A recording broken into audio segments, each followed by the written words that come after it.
स्वाध्यायः परमः। Doctor Baba Saheb Ambedkar open university. નમસ્તે વિદ્યાર્થી મિત્રો, doctor Baba Saheb Ambedkar open university Ahmedabad ચૈતન્ય સ્ટુડિયોમાંથી હું પ્રોફેસર યોગેન્દ્ર પારેખ આજે અનુસ્નાતક કક્ષાએ MA પાર્ટ 1 ગુજરાતી વિષયમાં અભ્યાસ કરતા વિદ્યાર્થીઓ માટે સાહિત્યિક પત્રકારત્વ એ વિષય પર વાત કરીશ। મિત્રો, આપ સૌ જાણો છો કે MAના નિબંધના પેપરમાં એક નિબંધ સાહિત્યિક પત્રકારત્વ વિશે પણ ભણવાનો આવે છે। આપને જે અભ્યાસ સામગ્રી ઉપલબ્ધ કરાવવામાં આવશે એમાં પણ બહુ જ વ્યવસ્થિત રીતે વિષયના નિષ્ણાત દ્વારા આખો નિબંધ આપવામાં આવ્યો છે, જેમાં વિગતો છે સાહિત્યિક પત્રકારત્વની, કેવા કેવા સામયિકો છે એની વાતો છે। આજે આપણે સાહિત્યિક પત્રકારત્વ એટલે શું છે એ સમજીએ, જેથી આપ સૌ એ અભ્યાસ સામગ્રીમાંથી જ્યારે નિબંધ વાંચો ત્યારે સમજવામાં સરળતા રહે। એટલે આજે આપણે વિષયાભિમુખ થઈશું, વિષયથી અભિમુખ થઈશું, સાહિત્યિક પત્રકારત્વ એટલે શું છે એ સમજીશું। હવે તો તમે સ્નાતક કક્ષાએ ઉત્તીર્ણ થઈને MA કક્ષાએ આવ્યા એટલે બહુ સહજ રીતે પત્રકારત્વ એટલે શું છે એ પણ સમજો છો અને સાહિત્ય એટલે શું એ પણ સમજો છો, એવું હું સમજું છું કે આપ સમજો છો। પરંતુ વિભાવના જ્યારે સ્પષ્ટ કરી અને સાહિત્યિક પત્રકારત્વ એમ જ્યારે આખી વાતને સમજવાની થાય ત્યારે ચોક્કસપણે આપણે એવી રીતે પ્રારંભ કરીએ કે આપના મનમાં એની વિશેની કોઈ દ્વિધા ન રહે અને એ નિબંધનો અભ્યાસ કરતી વખતે યાદ રાખવું એના કરતાં, પરીક્ષાલક્ષી યાદ રાખવા કરતાં સમજણનો એક આખો આલેખ ખુલે તો પછી 2 નિબંધની વાત કદાચ ઓછી કરો, 2 સામયિકની વાત કદાચ ઓછી થાય તો વાંધો નહીં, કે 2-5 સામયિકના નામ કદાચ ન જડે તો પણ વાંધો નહીં, પરંતુ આપને એના વિશેની સમજ ચોખ્ખી થાય। મિત્રો, ગુજરાતીમાં સાહિત્યિક પત્રકારત્વનો પ્રારંભ ક્યારે થયો એમ કરીએ અને સાહિત્ય અને પત્રકારત્વ શું છે, એને જોડતી કડી શું છે, એની એક અસર પરસ્પર શું છે, આ બધી જ વસ્તુઓ આપણે આ વ્યાખ્યાન દરમિયાન સમજીશું। આપણે આજ સુધી કવિતા, વાર્તા, નવલકથા, આખ્યાન, ખંડકાવ્ય આદિ કે સોનેટ વગેરે સાહિત્ય સ્વરૂપો વિશેની સમજ કેળવી છે, એ સમજીએ છીએ। એ સાહિત્યનું શુદ્ધ કલા સ્વરૂપ છે, લલિત કલામાં સ્થાન પામતું એક મહત્વની કળા એ સાહિત્ય છે। પત્રકારત્વ શું છે આપણે જાણીએ છીએ। પત્રકારત્વ એ રોજબરોજના સમાચારો આપણને પીરસતું એક એવું ક્ષેત્ર છે જેમાં પછી અખબારો આવે અને હવે તો ટીવી પછીના એક કદમ આગળ વધીને આપણે સોશિયલ મીડિયા અને ઇન્ટરનેટ સુધી પહોંચી ગયા છીએ, જેના માધ્યમથી પત્રકારત્વની ઘણી બધી દિશાઓ બદલાઈ ચૂકી છે। પત્રકારત્વની પ્રસ્તુતિમાં ઘણો બધો વિકાસ થયો છે। અલબત્ત પત્રકારત્વના ધોરણો અને ધર્મ એટલે કે લોકધર્મી પત્રકારત્વ હવે મહા મુશ્કેલીએ જ આપણને જોવા મળે છે। કોઈ ગામમાં, કોઈ નગરમાં, કોઈ શહેરમાં, કોઈ રાજ્યમાં, કોઈ આખા દેશમાં કે દુનિયામાં ક્યાંય બનતી ઘટના લોકો સુધી પહોંચાડવાનું કામ રિપોર્ટર કરે છે। વૃત્તાંત નિવેદક એટલે કે અહેવાલ લેખક પણ એ અહેવાલ દ્વારા પહોંચાડે છે। એ સમાચારને આપણે હવે લાઈવ જીવંત પ્રસારણ રૂપે પણ જોઈ શકીએ છીએ। આ બધી જ વસ્તુઓથી આપણે સૌ રોજબરોજ સન્મુખ થઈએ છીએ, પરિચિત થઈએ છીએ અને એ રીતે આપણે એ સમગ્ર પ્રક્રિયાથી માહિતગાર છીએ, જાણીએ છીએ। પત્રકારત્વ એક સમયે કેવું હતું કે કમ્પ્યુટર નહોતા, ફેક્સ મશીન જ્યારે હતા ત્યારે PTI press trust of India news agency દ્વારા દરેક અખબારના ફેક્સ મશીન પર દેશ અને દુનિયાના સમાચારોના ફેક્સ આવ્યા કરે. પછી એ ફેક્સ પરની જે મેટર જે આવી હોય સમાચારની એ અનુવાદકના ટેબલ પર જાય ત્યારે એનો અનુવાદ કરે. જો કોઈ ગુજરાતી અખબાર હોય તો એ અનુવાદક પાસે આવેલી મેટર એટલે કે સમાચાર વિગત આ સામગ્રી તંત્રીશ્રી ઓકે કરે, જરૂર જણાય ત્યાં એડિટ કરે, પછી એ કમ્પોઝ થાય. તો પહેલાં તો બીબાઓ હતા, કમ્પ્યુટર પર કમ્પોઝ થાય અને પછી એના માટે નિર્ધારિત એ પાનું હોય અખબારમાં એમાં એ પ્રગટ થાય અને એ રીતે સમાચારો આપણા સુધી પહોંચે. અખબારોની એક ભૂમિકા સમાચારો પહોંચાડવાની હતી શરૂઆતના સમયમાં. પછી એમાં સાહિત્યિક સ્પર્શ ઉમેરાય ભાષામાં ત્યારે એ સમાચાર એ અહેવાલ જુદી રીતે ભાવકને સ્પર્શે એના માટે બહુ સરસ રીતે ગોઠવણી કરી હોય, યોગ્ય પાના પર યોગ્ય રીતે લેવામાં આવ્યું હોય, એના માટે અક્ષરોની સાઇઝ જુદી રીતે પસંદ કરવામાં આવી હોય. પછી તો કલર રંગીન અખબારો નીકળ્યા, કયા સમાચારને ક્યાં કેવી રીતે પ્રાધાન્ય આપવું, બોક્સ આઇટમ તરીકે ખાસ લોકોને દેખાય એવી રીતે રજૂ કરવું, આકર્ષક રીતે રજૂ કરવું. એમ કરતાં કરતાં ડિઝાઇનનું એક આખું ક્ષેત્ર ખુલ્યું અને અખબારો રંગીન થતા ગયા, આપણા સુધી આકર્ષક સ્વરૂપે પહોંચતા ગયા અને એ રીતે પત્રકારત્વનો ધર્મ, પત્રકારત્વનું ક્ષેત્ર વિકસતું ગયું. આપણે ત્યાં 1822માં સૌ પ્રથમ મુંબઈ સમાચાર શરૂ થયું. એ પત્રકારત્વની શરૂઆત હતી. સાહિત્ય તો એ પહેલાંથી શરૂ થઈ ગયું હતું. આપણે જાણીએ છીએ કે મધ્યકાલીન ગુજરાતી સાહિત્યમાં લગભગ 700 વર્ષના ગાળામાં કેટલી રચનાઓ આપણને મળે છે. હેમચંદ્રાચાર્ય સુરીશ્વરજીથી લઈને દયારામ સુધી. તો દયારામની લગભગ હયાતીનો ગાળો કહેવાય એવા સમયમાં દલપતરામનો જન્મ થઈ ચૂક્યો હતો. અર્વાચીન યુગના પ્રારંભિક આપણા સર્જક. એ સમયમાં મુંબઈ સમાચાર શરૂ થયો. મુંબઈ સમાચાર હવે 1 વર્ષ પછી એનું 200મું વર્ષ ઉજવશે. 200 વર્ષથી અખબાર ચાલી રહ્યું છે. પ્રથમ સાપ્તાહિક સ્વરૂપે હતું, અત્યારે દૈનિક સ્વરૂપે આપણને ઘણા વર્ષોથી મળે છે. તો એ શું થયું? પત્રકારત્વનો એક આપણે ત્યાંનો સૌથી જૂનો નમૂનો કહો કે ઉદાહરણ મુંબઈ સમાચાર. સાહિત્યિક પત્રકારત્વ વસ્તુ જુદી છે. હજી મેં પત્રકારત્વની જ વાત કરી. ભાવ, ભાષા, અભિવ્યક્તિ પત્રકારની પણ સાહિત્યિક હોઈ શકે અને સાહિત્યિક પત્રકારે બિનજરૂરી સાહિત્યિક ભાષામાં નહીં જવું જોઈએ. આ 2 વસ્તુ છે. આ દરેક વસ્તુ આપણે ધીમે ધીમે સમજતા જઈએ મિત્રો. તો મુંબઈ સમાચાર શરૂ થયું.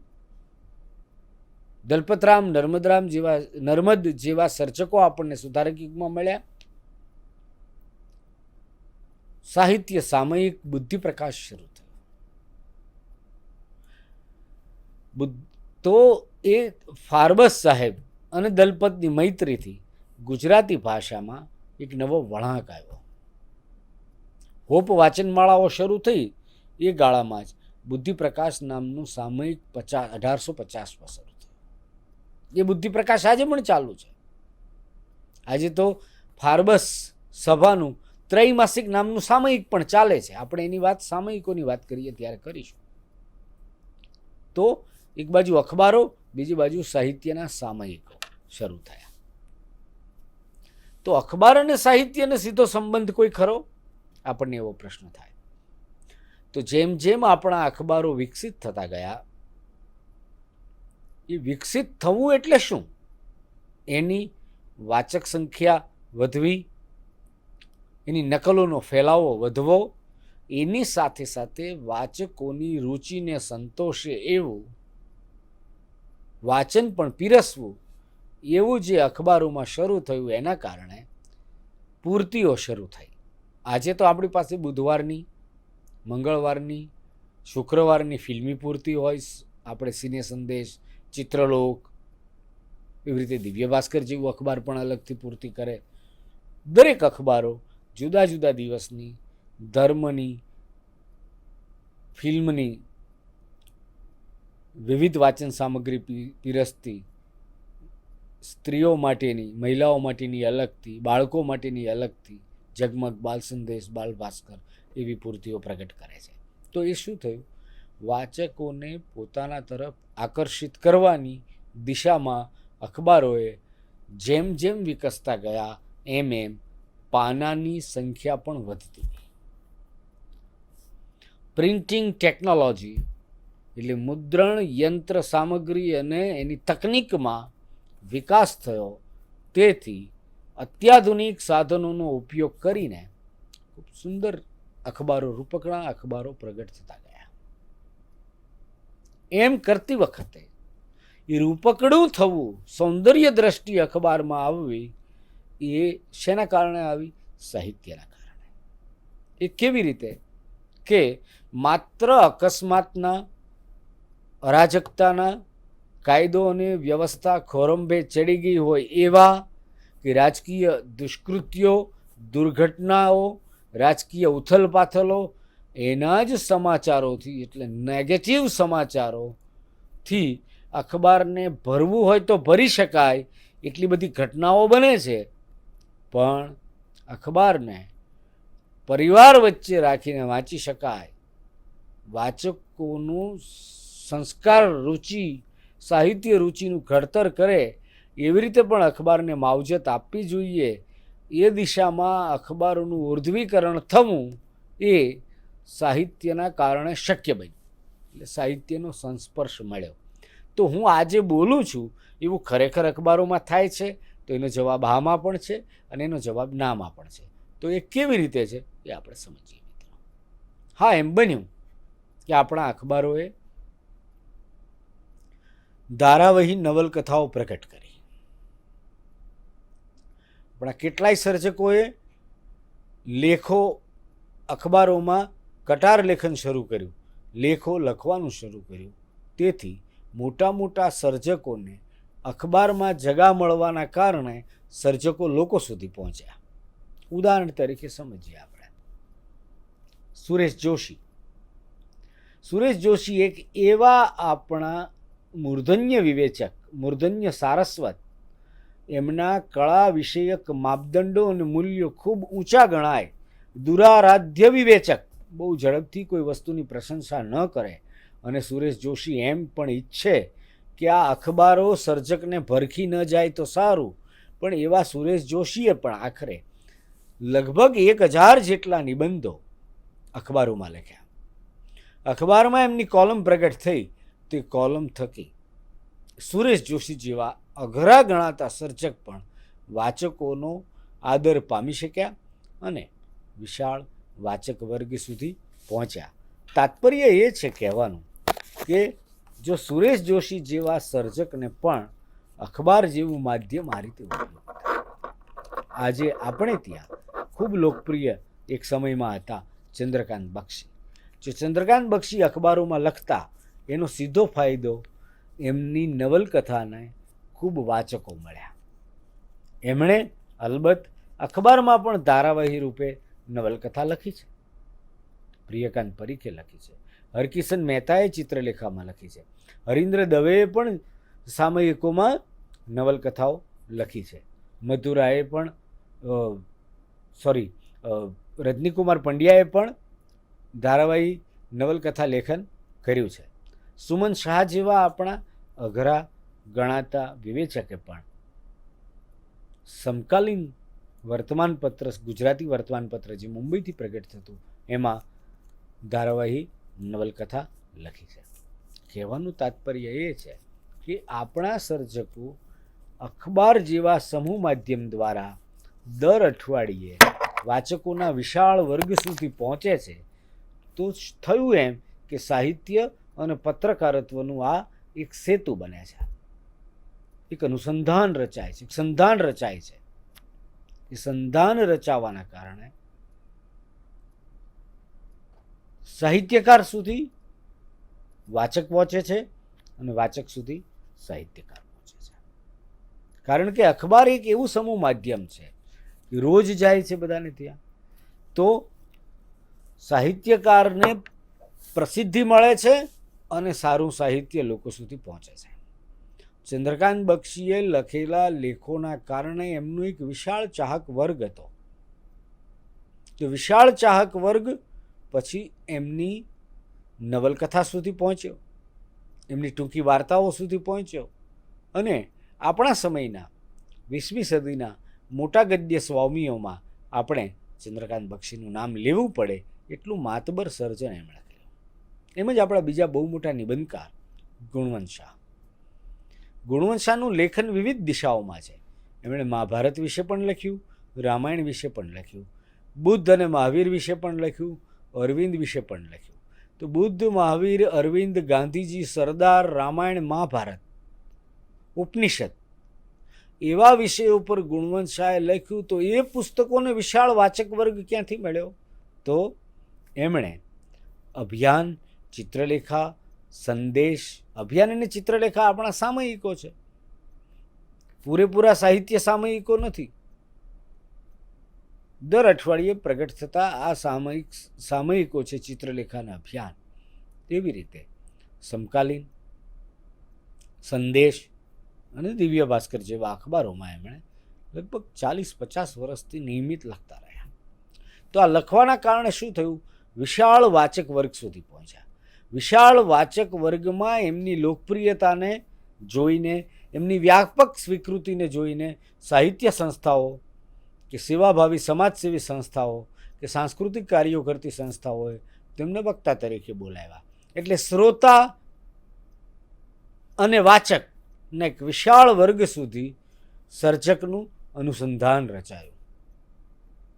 અને એમ થવાના કારણે તમે જુઓ કે અખબારમાં જગ્યા મળે છે અને અખબારમાં પ્રસારિત થવાના કારણે સર્જક વાચક સુધી પહોંચે છે અને સર્જકનો એ શબ્દ વાચક સુધી એવી સ્વીકૃતિ પામે છે કે બીજું જે કંઈ પ્રશિષ્ટ લખ્યું છે તેના સુધી પણ પેલો અખબારનો વાચક એ રીતે ખેંચાય છે, પ્રેરાય છે, ત્યાં સુધી જાય છે કે ભાઈ આ ગુણવંતભાઈ વિચારોના વૃંદાવનમાં લખે છે. તો એમને વાંચીને પ્રભાવિત થયેલો વાચક રચકણ સૂરજ થવાને સમણે એવી નવલકથા સુધી જાય, અથવા મરો ત્યાં જીવો એવું એમનું એક પુસ્તક છે, જીવનશૈલી વિશેનું છે, આરોગ્ય વિષયક છે, આહાર વિષયક છે, આહાર સંયમ પરનું પુસ્તક છે.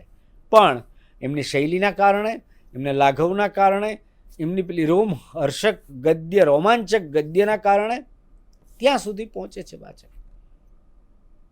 હવે અખબારી લેખન દ્વારા એમને મળેલી પ્રસિદ્ધિનો લાભ ગુણવંત શાહને અને ચંદ્રકાંત બક્ષીને આ રીતે મળ્યો. સાહિત્યિક પત્રકારત્વમાં અનેક લોકોનું યોગદાન છે. આપણે સાહિત્ય સામયિકોમાં આપણે એનો ઉલ્લેખ વિગતે કરીશું, પણ આપ જુઓ તો જણાશે કે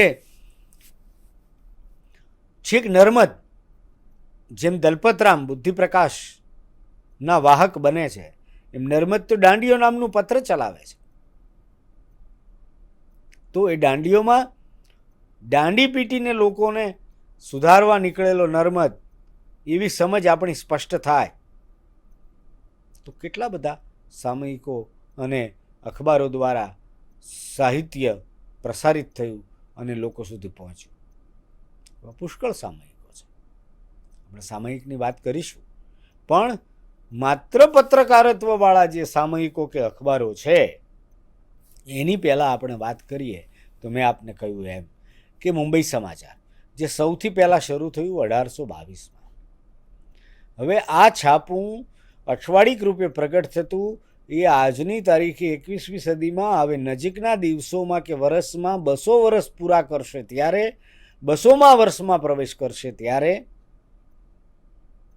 1-2 વર્ષમાં એની ઉજવણી પણ કરશે, ત્યારે એનું રંગ, રૂપ, સ્વરૂપ કેટલું બદલાઈ ગયું છે. તો એ વાચન સામગ્રીમાં જે વૈવિધ્ય આવ્યું એ વૈવિધ્ય માટે નિર્ણાયક બને છે સર્જકનો શબ્દ. મુંબઈ સમાચારમાં કવિતા પણ છપાય અને એવું બીજા અખબારોમાં પણ કવિતા પણ છપાય. કવિતાનો એક કોર્નર હોય, કાવ્ય કોર્નર એવી પણ એક કોલમ હોઈ શકે.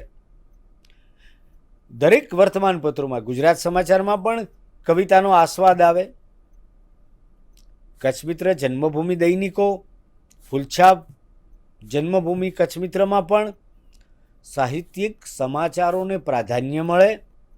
સમકાલીનમાં તો અડધું પાનું ભરીને રઘુવીર ચૌધરી, મણિલાલ હ પટેલ, ગુણવંત શાહ આદિના લેખો છપાય. ચંદ્રકાંત બક્ષી પણ લખતા. ભોળાભાઈ પટેલ પણ બોલે ઝીણા મોર નામે કોલમ ચલાવતા. પ્રવીણ દરજી આજે પણ ગુજરાત સમાચારમાં લખે છે. જય વસાવડા ગુજરાત સમાચારમાં બુધવાર અને રવિવાર બંને દિવસ લખે છે. એમનો એક વિશાળ વાચક વર્ગ છે. એમની ભાષા, એમની શૈલી પોતીકી છે. એ શૈલી એમણે એવી વિકસાવી છે કે આપણા ઘણા બધા સર્જકો જેમણે એમનું નામ લેખ નીચે ન લખ્યું હોય તો પણ આપણે લેખ વાંચીને નક્કી કરી શકીએ કે આ લેખ કોનો છે. મોહમ્મદ માકડ પણ નિયમિત અખબારમાં લખે. ગુણવંત શાહ મેં અગાઉ કહ્યું તેમ લખે છે. મધુ રાય પણ દિવ્ય ભાસ્કરમાં લખે છે. પણ કેટલા સર્જકો! તો એ બધાના લેખનમાં આપણે એક વસ્તુ જોઈ શકીએ છીએ કે સાહિત્યિક સંસ્પર્શ હોય છે. ઝવેરચંદ મેઘાણી જેમ એમની કલમ દ્વારા કિતાબનો પરિચય કરાવતા, એમ આજે પણ કિશોર વ્યાસ ગુજરાત મિત્રમાં પુસ્તકો વિશે લખે છે. રજનીકાંત સોની કચ્છમિત્રમાં લખે છે. શિશિર રામાવત લખે છે પુસ્તકો વિશે. બીજા ઘણા મિત્રો લખે છે. કેટલા નામ દઈએ, તાત્પર્ય એ છે કે જેમ કે રાજેશ વ્યાસ કાવ્યનો આસ્વાદ કરાવે છે.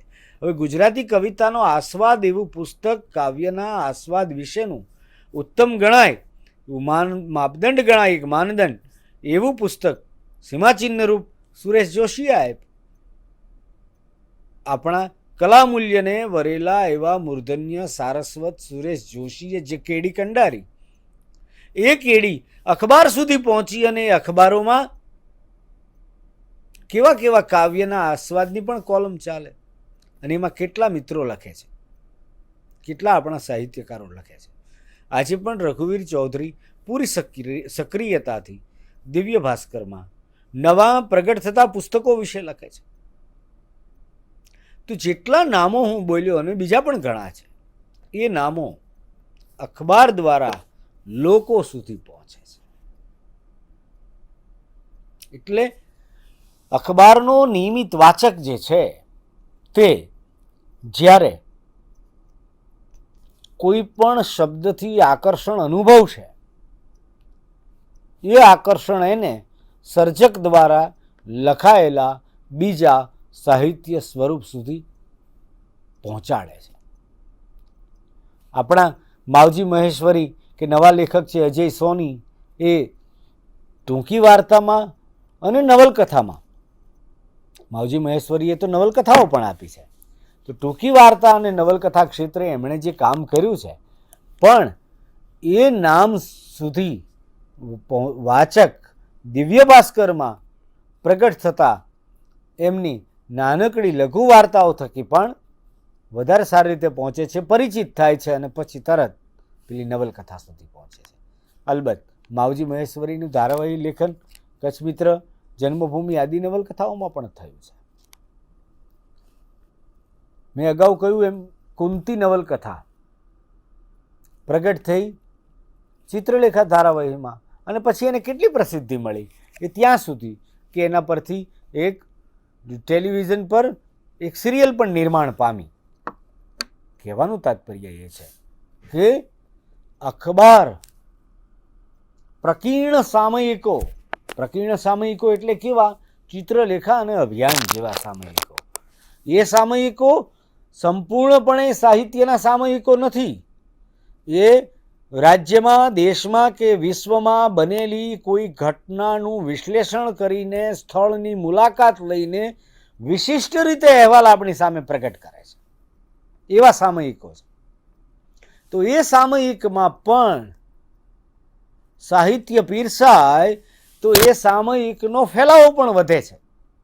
જેમ કે હરકિશન મહેતા કે અશ્વિની કુમાર, અશ્વિની ભટ્ટ, એવી જ રીતે ગુણવંત શાહની કોલમ પણ ચિત્રલેખા અભિયાનમાં આવતી હોય, હરકિશન મહેતા, અશ્વિની ભટ્ટની નવલકથાઓ આવતી હોય, મહેશ યાજ્ઞિકની નવલકથાઓ સામયિકોમાં પ્રગટ થઈ, અખબારોમાં પ્રગટ થઈ, પ્રિયકાંત પરીખની તો કેટલી નવલકથાઓ પ્રગટ થઈ. તો આ બધા દ્વારા સર્જક વાચક સુધી પહોંચે છે. એક સમય એવો હતો કે વાચકો પ્રતીક્ષા કરતા કે હવે રવિવાર ક્યારે આવશે, આ નવલકથામાં શું થશે. જગ્ગા ડાકુના વેરના વળામણા જેવી નવલકથા પણ સામયિકમાં પ્રગટ થઈ. પીળા રૂમાલની ગાંઠ સામયિકમાં પ્રગટ થઈ. અલબત્ત અખબારોમાં પ્રગટ થયેલા સામયિકથી પ્રશિષ્ટ સાહિત્યકાર આપણે જેને ગણીએ છીએ એમાંના ઘણા બધા ને વિવેચકો પ્રશિષ્ટ ન ગણે કોઈ એક ભૂમિકાએ એમ બને, પરંતુ સાવ એવું નથી. તટસ્થ રીતે વિચારીએ તો આપણા લોકપ્રિય અને નીવડેલા એવા ઘણા સાહિત્યકારો એ પ્રશિષ્ટની મુખ્ય ધારામાં પણ સાહિત્યિક પ્રદાન કર્યું છે, પણ અખબારોની એક ચોક્કસ ભૂમિકા રહી છે. સાહિત્યને અને સાહિત્યકારને એટલે સર્જકના શબ્દને લોકો સુધી પહોંચાડવાની એક રચનાત્મક ભૂમિકા છે અખબારની અને પ્રક્રિયા સામયિકોની. એ આપણે નહીં ભૂલવું જોઈએ, એનો ઋણ સ્વીકાર કરવો જોઈએ. આપણે ત્યાં એક વર્ગ એવો છે કે અખબારમાં લખનારા સર્જકોને પ્રમાણમાં સસ્તા માને છે. એમ નથી. આપણા લેખકો ગૌરવપૂર્વક લખે છે અખબારમાં, અને એના કારણે એમને મળેલી લોકપ્રિયતાથી એમનું જે કંઈ પ્રશિષ્ટ છે એ પણ લોકો સુધી પહોંચે છે. માનવ સ્વભાવનું મહાકાવ્ય મહાભારત એવું ગુણવંત શાહે મહાભારત વિશેનું આખું પુસ્તક કર્યું. એ ગ્રંથ અભ્યાસપૂર્વક લખાયેલો દળદાર ગ્રંથ છે. એ લોકપ્રિય સાહિત્યની શ્રેણીમાં એને મૂકીને એને પ્રમાણમાં ઓછી ગુણવત્તાવાળું ગણવાની ભૂલ કરવા જેવું નથી. એ નવનીત સમર્પણ જેવા પ્રશિષ્ટ સાહિત્યિક સામયિકમાં પ્રગટ થયું છે. આપણે સાહિત્યિક સામયિકોની વાત કરીશું, પણ આપણે આ વ્યાખ્યાનમાં જોયું કે અખબાર અને પ્રકીર્ણ સામયિકોમાં જે સર્જકો પ્રગટ થયા છે તેમનું સાહિત્ય અને પત્રકારત્વ વચ્ચેનો એક એવો સેતુ રચે છે કે ભાવક સુધી ખૂબ જ સરળતાથી દર અઠવાડિયે પહોંચતો સર્જક અખબારના વાચકને પ્રશિષ્ટ સાહિત્ય સુધી ખેંચી લાવે છે. એ લગભગ સૌનો અનુભવ છે, સ્વીકારે છે બહુ ઓછા લોકો. પરંતુ હું સ્વાનુભવે કહું કે અખબારની પૂર્તિઓ થકી જ જે કંઈ વાંચવા મળ્યું એમાંથી પ્રશિષ્ટ સાહિત્ય સર્જન જે થયું છે તેના તરફ જવાની દિશાઓ ખોલી. અને એમ થયું કે ઓહો, આપણે અખબારમાં જે નામ વાંચ્યું કે રઘુવીર ચૌધરી કે ગુણવંત શાહ કે ચંદ્રકાંત બક્ષી, એમની નવલકથાઓ તો વાંચવા દે, એમની વાર્તાઓ તો વાંચીએ. અને વળી આપણે સાહિત્યના અભ્યાસક્રમો જે છે ગુજરાતી ભાષા સાહિત્યના ધોરણ 5થી લઈને MA સુધીના એ બધા અભ્યાસક્રમોમાં જે રચનાઓ પસંદ થઈ હોય એના દ્વારા તો આપણે પહોંચ્યા જ હોઈએ સર્જક સુધી. પણ અખબારોનો બહુ મોટો ફાળો છે. પત્રકારત્વનું સાહિત્ય પર બહુ મોટું ઋણ છે કે અખબારો અને પ્રકીર્ણ સામયિકો થકી સર્જકનો શબ્દ ઘેર ઘેર પહોંચ્યો છે એમ કહેવામાં કોઈ અતિશયોક્તિ નથી. અખબારોમાં ધારાવાહી રૂપે પ્રગટ થયેલી નવલકથા પછી જ્યારે ગ્રંથ સ્વરૂપે બહાર પડે છે ત્યારે પણ એટલો જ લોકાદર પામે છે. તો શબ્દ લોકો સુધી પહોંચે, સંવેદન લોકો સુધી પહોંચે, કળા લોકો સુધી પહોંચે, તો એ લોકપ્રિય સાહિત્યનો વાચક સમય જતાં પ્રશિષ્ટ સામયિકનો વાચક પણ બને છે, અને અમુક કિસ્સામાં તો પ્રશિષ્ટ સાહિત્યનો સર્જક પણ બને છે. એવા આપણી પાસે અનેક ઉદાહરણો છે. પણ આપણે સાહિત્યિક પત્રકારત્વને પહેલાં ઓળખવું પડશે, અને એ દિશામાં આપણે આના પછીનું વ્યાખ્યાન કરીશું. એમ 2 વ્યાખ્યાનમાં સાહિત્યિક પત્રકારત્વ એ નિબંધને આપણે સમજવાનો અને સહિયારો પ્રયાસ કરીશું. આ આપણી વિદ્યાયાત્રા એ આનંદ યાત્રા છે. આપણે મળીએ છીએ આ જ વિષયના વ્યાખ્યાનના બીજા ભાગમાં. ત્યાં સુધી મને વિરામ આપશો. આ વ્યાખ્યાનને એક અલગ વ્યાખ્યાન તરીકે ભાગ 1 અને ભાગ 2 તરીકે નહીં, પણ અલગ રીતે પણ સમજવાનો પૂરો પ્રયાસ કરજો. અને પછી બીજા ભાગમાં સાહિત્યિક સામયિકોની જે હું વાત કરું એમાં સાહિત્યિક પત્રકારત્વ કઈ રીતે છે એની વાત કરીશું. અને બંને વ્યાખ્યાનો મળીને આપણને સાહિત્યિક પત્રકારત્વના નિબંધ અંગેની પૂરી સમજ કેળવાય એવી જે મારી આશા છે એ અસ્થાને નથી. અભ્યાસ સામગ્રી અચૂક વાંચશો, પરંતુ આ વ્યાખ્યાન નિરાંતે સાંભળશો એવી મારી ફરી વખત યુટ્યુબ પર પણ રજૂ થાય ત્યારે એકાદ બે વખત સાંભળશો એવી વિનંતી છે. આપની વિદ્યાયાત્રા માટે શુભેચ્છાઓ પાઠવું છું. ફરી મળીએ છીએ વ્યાખ્યાનમાં, ફરી વખત મળીશું. स्वाध्यायः परमः